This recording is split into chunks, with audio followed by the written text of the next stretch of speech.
निगम heritage की महापौर का फिर बढ़ाया गया है कार्यकाल।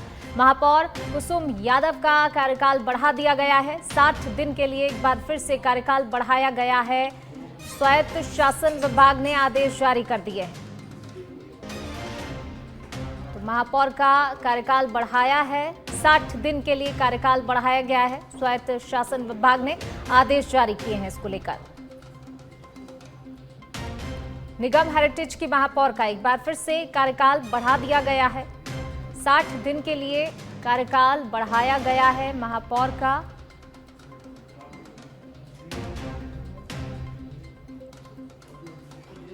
साठ दिन के लिए एक बार फिर से कार्यकाल बढ़ा दिया गया है महापौर कुसुम यादव का। स्वायत्त शासन विभाग ने आदेश भी जारी कर दिए हैं।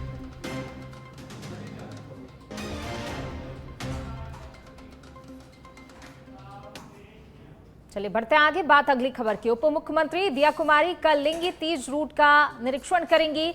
सुबह 9 बजे सिटी पैलेस से पांडिक पार्क तक स्थलीय दौरा करेंगी उप मुख्यमंत्री दिया कुमारी। शोभा यात्रा मार्ग की तैयारियों का जायजा लेंगी।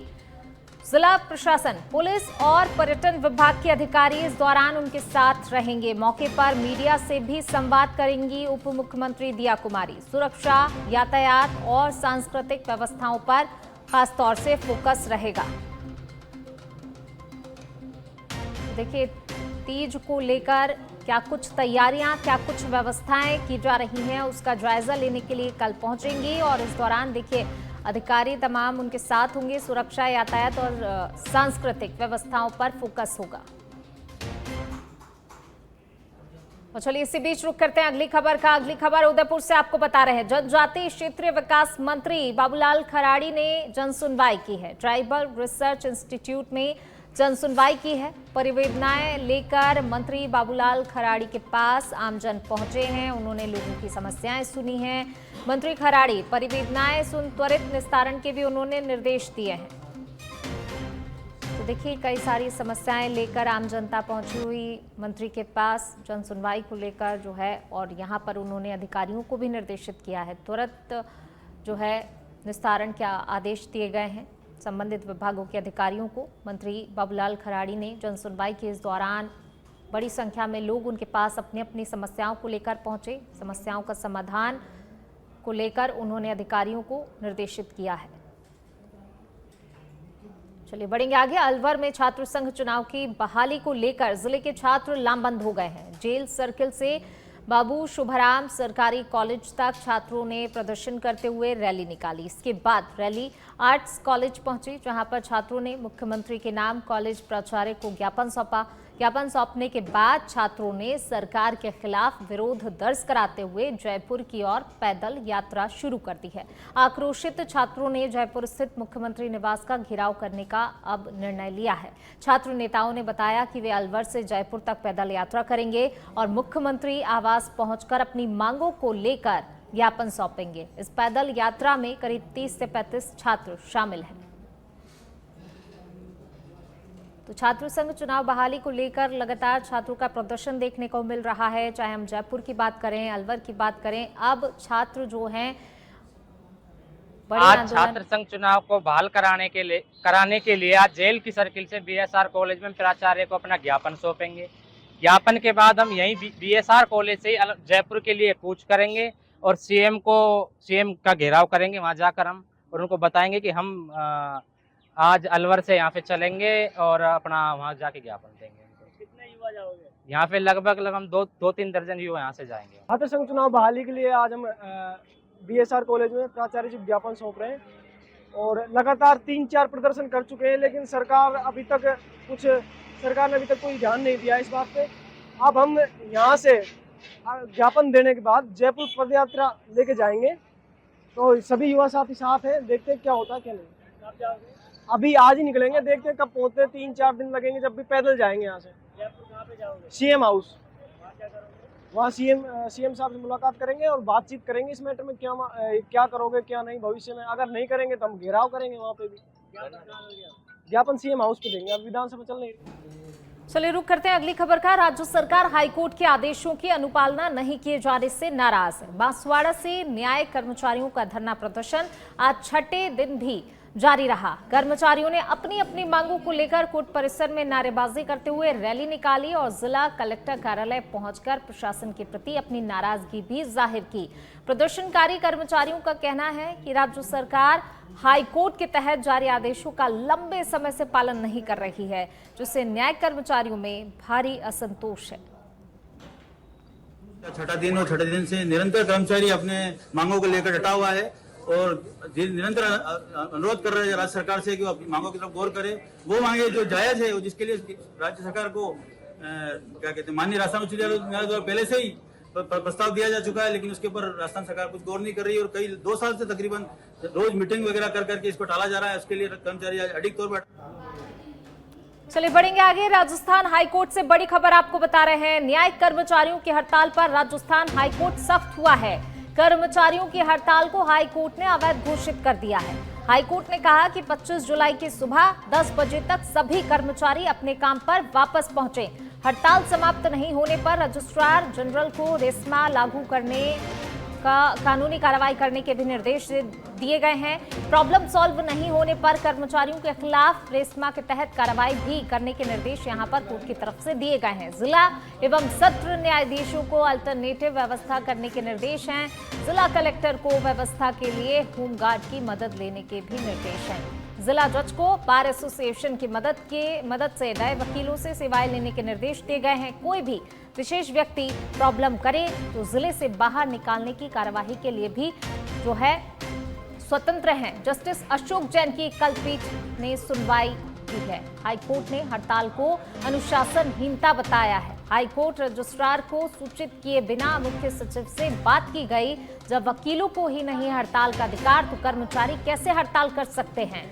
न्यायिक कर्मचारियों का मामला फाइनेंशियल पॉलिसी मैटर का मामला, इस मामले में कोई भी इंटरफेयर नहीं कर सकता। हड़ताल से आम जनता को न्याय के मंदिर में समस्या हो रही है और इसको लेकर हाईकोर्ट अब सख्त हुआ है और काम पर वापस लौटने के आदेश कोर्ट की तरफ से दिए गए हैं।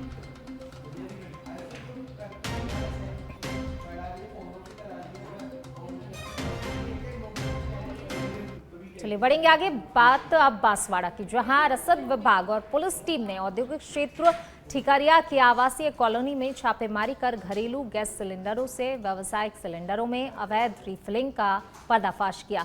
जिला रसद अधिकारी के निर्देश पर कार्रवाई करते हुए 10 घरेलू सिलेंडर समेत कई सामानों को जब्त किया गया है। वहीं इस कार्रवाई से जिले में हड़कंप मचा हुआ है।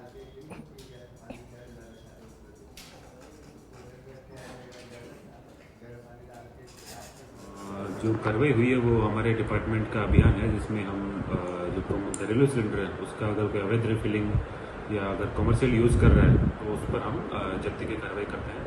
तो कल जैसे हमें सूचना मिली तो हमने टीम भेजकर वहाँ से अवैध रिफिलिंग का कार्य कर रहा था वहाँ पर जो कारोबारी था, और वहाँ से हमने 10 घरेलू सिलेंडर और 5 कमर्शियल सिलेंडर जब्त किए और रिफिलिंग की मशीन और चुंगी नाका और तौल मशीन ये सब हमने वहाँ से बरामद किया। और अब खबर टोंक के देवली से है, जहां पर शहर की एजेंसी क्षेत्र स्थित नेवरबाग तेजाजी मंदिर विकास एवं प्रबंधन समिति ने उपखंड अधिकारी को ज्ञापन सौंपकर मंदिर परिसर में हो रहे अतिक्रमण को हटाने की मांग की है। समिति ने आरोप लगाया है कि स्थानीय निवासी ओम प्रकाश साहू मंदिर की भूमि पर अनाधिकृत निर्माण कर रहे हैं और परिसर पर कब्जा करने का प्रयास कर रहे हैं। इससे मंदिर की पवित्रता को ठेस पहुंच रही है और श्रद्धालुओं को दर्शन और परिक्रमा करने में काफी परेशानी का सामना भी करना पड़ रहा है।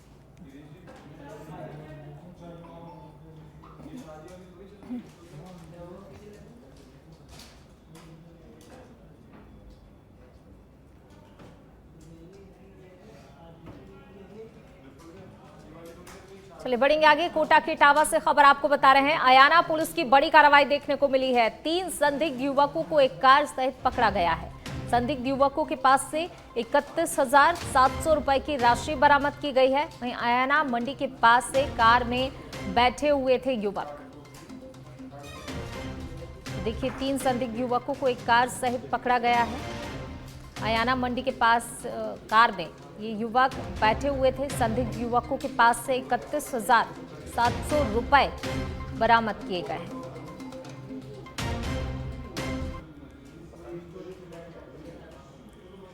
कोटा के टावर से खबर आपको बता रहे हैं, जहां पर पुलिस ने कार्रवाई की। 3 संदिग्ध युवकों को हिरासत में लिया है। युवकों के पास से 31,700 रुपए की राशि बरामद हुई है।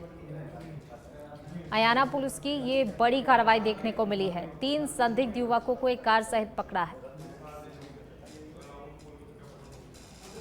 तीर्थनगरी पुष्कर में घाट पर जल भराव के मुद्दे पर सुशीला किन्नर ने संत के खिलाफ मांग की है। पुष्कर सरोवर के पीछे डूब क्षेत्र में बनी होटलों और रिसोर्ट पर कार्रवाई की मांग को लेकर उपखंड अधिकारी गौरव कुमार को ज्ञापन सौंपा है। आपको बता दें कि बीते दिनों घाट पर जल भराव को लेकर पंडितों ने कहा था कि हम नहीं मानते कि ये पुष्कर राज का जल है। पुष्कर के देवनगर रोड पर रहने वाली सुशीला किन्नर एसडीएम को तीर्थ गुरु पुष्कर सरोवर के बारे में गलत बयान देने का विरोध करते हुए संत धीरज राम के खिलाफ मांग की है। तो वहीं सुशीला किन्नर संत धीरज राम के बयानों को लेकर अपनी पीड़ा व्यक्त करते हुए तीर्थ पुरोहित संघ ट्रस्ट के पुरोहितों से मुलाकात की और कहा कि जिस संत ने पुष्कर तीर्थ के खिलाफ गलत बयानबाजी की उसके खिलाफ कार्रवाई की जाए। किस बात को लेकर के अपनी अभी वर्तमान में थोड़ा मुश्किल है, उस उनकी पर्सनल आस्था है और उस संदर्भ में उन्होंने जो किसी आहतवश ये ज्ञापन मेरे को दिया है, मैं एक बार उसको दिखवा लेता हूँ और जो भी स्थिति रहेगी उसके अकॉर्डिंग एक्शन लिया जाएगा। किस बात को लेकर के अपनी अभी वर्तमान में थोड़ा कोट जाऊँ वो फिरजीवाड़ा साधु जूटा संत का लजारा कपड़ा पहन के बिल्कुल बेकार है। वो गौशाला नांद उनका पैसा आता है, होटला बना रहे हैं, फॉर्च्यूनर गाड़ियों में घूम रहे। संतों का क्या काम है गाड़ियों में घूमने का। अभी जैनियों का महाराज पैदल चलते हैं, सत्या पैदल चले, नागा महाराज पैदल चले। वन मानू मत तो साधु दिगंबर धर्म वाले भी धीराराम जी का ही किया इशू। ये कहता है कि घाट के पेड़ों पे पानी चढ़े हुए को मैं तीर्थ नहीं मानता हूँ। वो तो कुदरत इंद्र राजा बरस रहा है। भगवान की इच्छा थी, उनको ही जन्म तो भगवान उनको भी दी है, मेरे को भी दी है। 36 कौम को जन्म तो भगवान ने दिया ने। क्या कार्रवाई की मांग की आपने? मैंने की है ये होटला पूरी नाला की टूटे और इसको डूब क्षेत्र करा जाए। नहीं करोगे तो चाहे 1 करोड़ से लेके 20 करोड़ लग जाए। मैं केस लड़ूंगी हाई कोर्ट से, सुप्रीम कोर्ट से। आपका नाम बताइए। सुशीला किन्नर, पुष्कर देवनगर रोड रहती हूँ।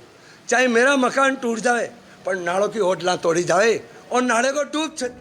वहीं झुंझुनू में साइबर अपराधों की रोकथाम और अपराधियों की धरपकड़ के लिए विशेष अभियान चलाया जा रहा है। पुलिस ने ट्रेडिंग के नाम से 22,30,000 रुपए की ठगी करने के आरोपी को श्रीगंगानगर से गिरफ्तार किया है।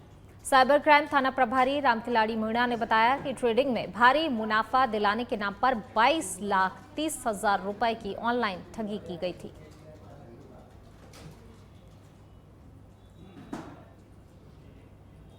और अब खबर सिरोही के आबू रोड से है, जहां पर सिंधी धर्मशाला के नजदीक एक अज्ञात युवक का संदिग्ध हालत में शव मिलने से हड़कंप मच गया। घटना को लेकर लोगों ने शहर पुलिस को सूचना दी है, जिसके बाद शहर पुलिस मौके पर पहुंची, घटनास्थल का जायजा लिया। तो वहीं पुलिस ने मृतक के शव को कब्जे में लेकर शिनाख्त के प्रयास भी शुरू कर दिए हैं और पुलिस आसपास के क्षेत्रों और अन्य इलाकों में पूछताछ कर रही है। फिलहाल मृतक की अभी तक पहचान नहीं हो पाई है।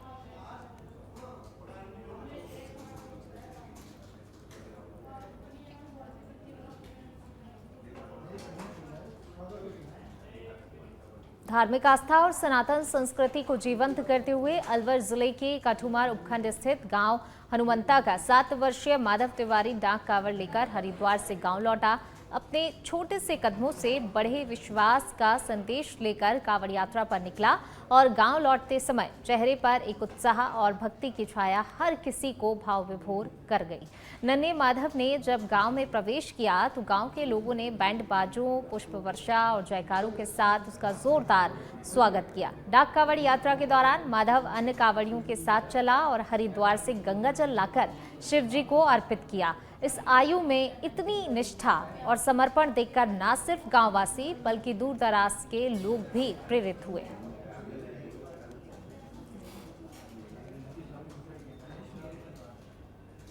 चलिए बढ़ेंगे आगे। सिरोही जिले के माउंट आबू में पत्रकार हरिपाल सिंह उखरड़ा पर हमले के आरोपियों पर राज्य सरकार ने कड़ा एक्शन लिया है। स्वायत्त शासन विभाग ने सख्ती दिखाते हुए तीनों निलंबित कार्मिकों का मुख्यालय बदल दिया गया है। निलंबित सफाई निरीक्षक श्याम जाणवा और प्रवीण पुरोहित का मुख्यालय बदलकर अब जयपुर कर दिया गया है। अब इन दोनों निलंबित कार्मिकों को स्वायत्त शासन विभाग जयपुर में हर रोज उपस्थिति देनी होगी। तो वहीं निलंबित सफाई कर्मी विक्रम चौहान का भी मुख्यालय बदलकर सिरोही नगर परिषद कर दिया गया है। स्वायत्त शासन विभाग के निदेशक ने ये दोनों आदेश जारी किए हैं।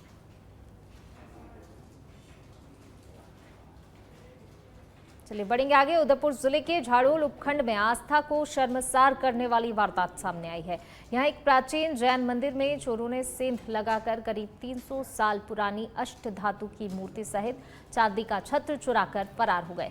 चोर मंदिर का सीसीटीवी डीवीआर भी अपने साथ ले गए। पुलिस आसपास लगे दूसरे सीसीटीवी कैमरों की फुटेज खंगाल रही है।